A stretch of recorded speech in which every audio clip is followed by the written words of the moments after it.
দেখো বন্ধুরা, আমি চলে এসেছি বাপের বাড়ি। সন্ধ্যার দিকে বাপের বাড়ি এসেই রান্নাঘরে লেগে পড়েছি রান্নার কাজে। তো আজকে খাওয়া দাওয়া হবে চিকেন কষা, তার সাথে ফ্রাইড রাইস। আমি খুব পছন্দ করি চিকেন কষা আর ফ্রাইড রাইস খেতে।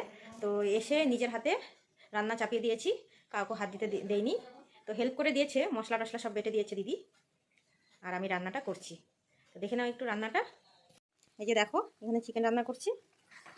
এই যে কষাকষি চলছে, যে আর ভাতটা হয়ে গেছে, এখানে দুধ চাল বসিয়ে দিয়েছি। আর এই যে ভাতটা দেখো, ভাত মাঠটা ঝরিয়ে নিচ্ছি। এরপরে হচ্ছে ফ্রাইড রাইসের জন্য তৈরি করে নিয়েছি। এই যে এখানে মটরশুঁটি, এখানে হচ্ছে বিনস আছে, বিনসটা একটু গরম জলে ভিজিয়ে রেখেছি।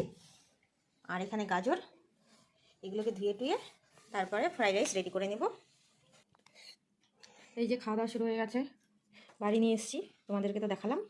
ওই বাড়িতে গিয়ে রান্নাবান্না করলাম, করে সব প্যাকিং করে নিয়ে এসেছি। এখন বাড়িতে খাওয়া দাওয়া শুরু করলাম।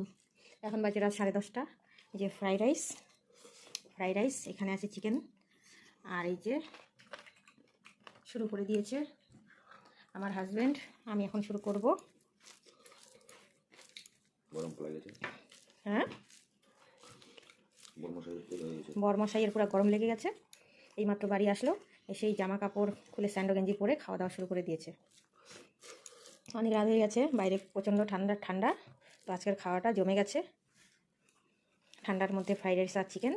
তো তোমরা সবাই ভালো থেকো, আজকের জন্য এখানেই গুড নাইট, খাওয়া দাওয়া সেরে নিই, টাটা।